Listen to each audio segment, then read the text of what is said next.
అయితే నిన్న కాళేశ్వరం వచ్చింది కాబట్టి అంశము ఒక మిత్రుడు అంటామా మరి ఇప్పటికే కాళేశ్వరం మీద చాలా విష ప్రచారాలు చేశారు వీళ్ళందరూ.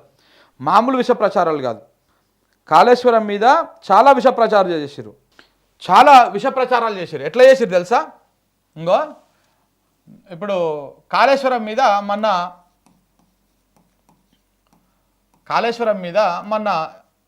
హరీష్ రావు పవర్ పాయింట్ ప్రదర్శించిన తర్వాత మళ్ళీ చర్చ మొదలైతే ఇక ఆ మిత్రుడు కాళేశ్వరాన్ని మొదటి నుంచి వ్యతిరేకిస్తున్నటువంటి మిత్రుడు ఏమంటాడు, ఎంత అబద్ధం అంటే చాలా జనాలకు ఈజీగా నమ్మితట్టు చెప్తా ఉంటారు వాళ్ళు. 152 మీటర్ల ఎఫ్ఆర్ఎల్కి కాంగ్రెస్ ప్రభుత్వం అంట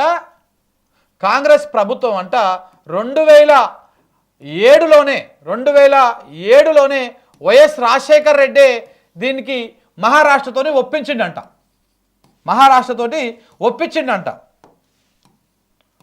ఒప్పించిండు. అయితే కేసీఆర్ ప్రత్యేక ఒక విమానం వేసుకొని మహారాష్ట్రకి వెళ్ళి 2014లో ప్రయత్నాలు చేసి 2015లో ఈయన 148 మీటర్ల ఎఫ్ఆర్ఎల్కు ఒప్పుకొని వచ్చిండు అని చెప్పేసి చెప్తున్నాడు. ఎంత అబద్ధం, శుద్ధ అబద్ధం ఇది. తెలంగాణ ప్రజలను పచ్చి మోసం చేస్తా ఉన్నాడు ఇట్లాంటి బోకర్ ముచ్చట్లు చెప్పి ఈ మహానుభావుడు. ఇంకెన్ని రోజులు ఇట్లా అబద్ధాలు చెప్పి ప్రజలు మీకు ఎటకారం మాటలు వస్తాయని చెప్పేసి ప్రజలను ఆకట్టుకోవడం కోసం లొట్ట పీసు పిట్ట పీసు అని చెప్పేసి మాట్లాడి ఇంకెన్ని రోజులు ఇట్లా అబద్ధాలు చెప్తారు? ర్యాలీలు తీసిరని, ఇంకేదో తీసిరని, ఇవన్నీ అన్వాంటెడ్ సోది అంతా కూడా చెప్తా ఉన్నాడు. అందులో ఒక్క ప్రూఫ్ చూపించగలుగుతారా?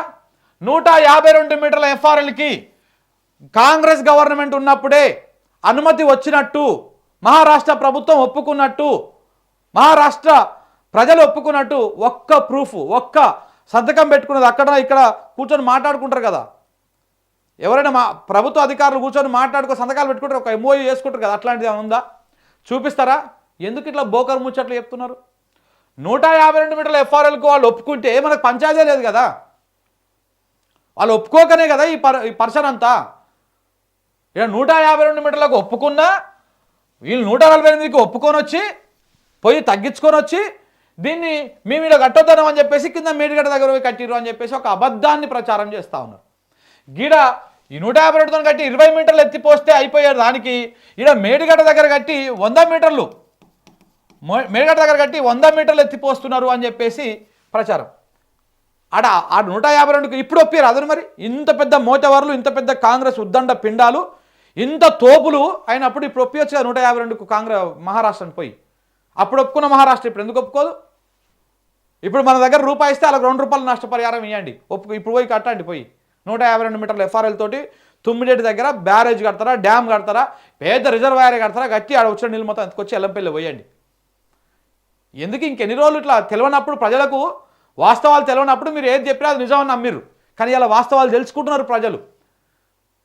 కాళేశ్వరం ఇంపార్టెన్స్ ఏంటి, మేడిగడ్డను ఎందుకు ఎండబెడుతున్నారు, ఎందుకు అది ఒక దగ్గర రిపేర్ వస్తే దాన్ని రిపేర్ చేయకుండా ఇన్ని రోజులు తాత్సారం ఎందుకు చేస్తున్నారు, కాంగ్రెస్ బీజేపీలు చేస్తున్నటువంటి నీచ నికృష్టమైన దుష్టమైనటువంటి రాజకీయం ఏంటిది, తెలంగాణను ఎట్లా ఎండబెడుతున్నారు, ఎట్లా ముంచుతున్నారు అనేటువంటిది ప్రజలు ఇప్పుడు తెలుసుకుంటున్నారు.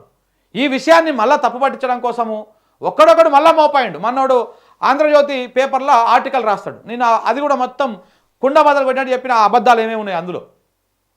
ఇగో నిన్న ఒక ఆయన ఇట్లా మాట్లాడతాడు, లొటపీస్ ఏం కాదు అంటాడు, ఆ పక్కన జోకర్ గాడు హిహి అని అవుతాడు. సిగ్గుండారా మీకు? మీరు మోసం చేసేది తెలంగాణ ప్రజలను, తెలంగాణ రైతులని. సిగ్గు అనిపిస్తలేదు కొంచెం అన్నా కూడా? ఇంకా ఎన్ని రోజులు చెప్తారు గిట్లా అబద్ధాలు? మళ్ళీ మాట్లాడితే తిడితేనేమో గిట్లా అంటారా, గట్లా అంటారా, ఇదేం భాష గదేం భాష అంటారు. మరి గిట్లా అబద్ధాలు చెప్పుకుంటూ పోతుంటే అట్లా చెప్పురు. ఇక పచ్చి అబద్ధాలే మాట్లాడండి మిత్రులారా. మీరు కావాలంటే చూడండి, టాలీ చేయండి రెండిట్లని.